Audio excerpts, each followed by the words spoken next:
Com os avanços tecnológicos, o diagnóstico de várias doenças tem sido cada vez mais precoce. Os estudos sobre a genética humana estão revolucionando os tratamentos de saúde. Para falar sobre o assunto, está aqui no estúdio o geneticista e professor da UFMG, Sérgio Danilo Pena.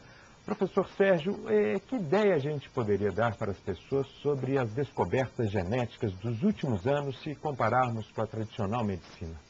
Bem, duas áreas principais foram desenvolvidas nos últimos anos, em dois pontos diferentes. A primeira é a parte de tratamento, essa revolução do tratamento da chamada medicina regenerativa, com células-tronco, que é uma grande promessa e que eu imagino que daqui a uns 10 ou 15 anos a gente vai colher os primeiros frutos reais dela. Por enquanto é um pouco cedo.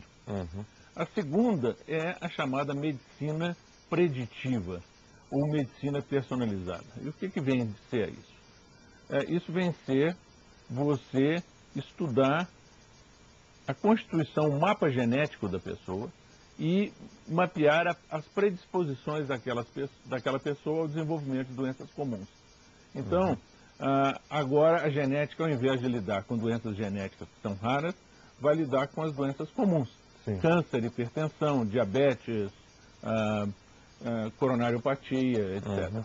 Quais, a senhora citou algumas agora, quais as que a gente já pode prever de forma clara hoje e por isso controlar ou até, enfim, tratar antes? O que a gente já pode fazer na prática? Na verdade, os testes estão começando a aparecer. E um teste, para ele ser útil, ele tem de ser simples, tem de ser barato e tem de ser efetivo. Então, o teste ideal demora a aparecer. No momento atual, por exemplo, nós temos excelentes testes para a prevenção de trombose venosa, formação de coágulos dentro das veias.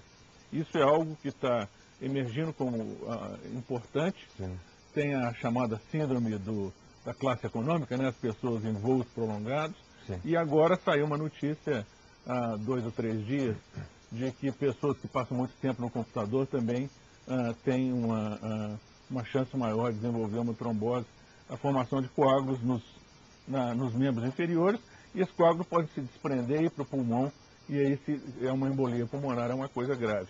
E nós, por exemplo, no núcleo de genética, no gene, nós já temos testes que nos permitem examinar a predisposição das pessoas, testes genéticos muito precisos e muito confiáveis, de tal maneira que, por exemplo, uma pessoa que tem um histórico familiar de trombose venosa pode fazer esses testes e, caso os testes sejam positivos, essa pessoa já tem uma série de medidas que ela pode tomar, como, por exemplo, usar meias elásticas, se for mulher, evitar o uso da pílula anticoncepcional, etc. Então, o controle anterior.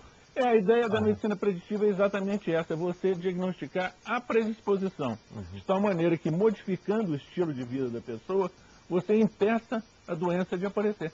Então, na verdade, é uma medicina preventiva, mas individualizada, é para aquela pessoa. Específico para aquela pessoa. Quer dizer, o senhor citou diabetes e câncer de mama, também entram na lista das que já podem ser controladas?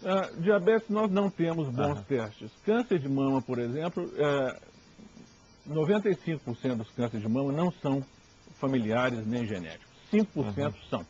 Então, aquelas pessoas que têm casos de câncer de mama na família, que o câncer de mama dos familiares apareceu cedo, digamos, antes dos 40 anos, ou o câncer acometeu ambas as mamas, e tem várias pessoas na família, essas pessoas devem procurar um serviço de genética para se beneficiar dos testes genéticos. Já é um alerta claro? É um alerta claro.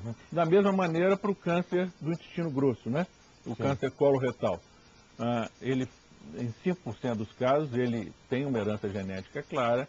Então, uma pessoa que tem vários casos de câncer do intestino grosso na família deve procurar um geneticista. O que a gente pode esperar diante dessas pesquisas que estão sendo feitas ainda? Em quanto tempo, avanços aí próximos, nos próximos anos? A coisa é progressiva, né? Não vão haver saltos quânticos. A metodologia, infelizmente, é complexa e cara. A maneira como as coisas estão indo hoje em dia nos Estados Unidos é mais para a utilização das chamadas chips de DNA,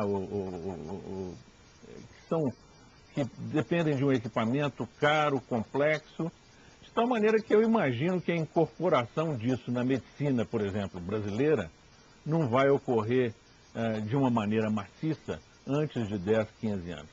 Por enquanto, alguns serviços privados, como o Núcleo de Genética Médica, começa já a pôr mais e mais testes no cardápio dele. Na rede pública, vamos esperar por um bom tempo, maior ainda então. Existem os problemas do custo dessa medicina, porque essa medicina ela tem um custo agregado muito grande de propriedade intelectual. Então as coisas ficam muito caras. E a rede pública ela tem de ver, afinal de contas, qual que é a vocação, a orientação dela. Né? Então, na verdade, ela mal cumpre a função primária dela. Ok, então, professor, muito obrigado pela presença aqui no Bom Dia Minas.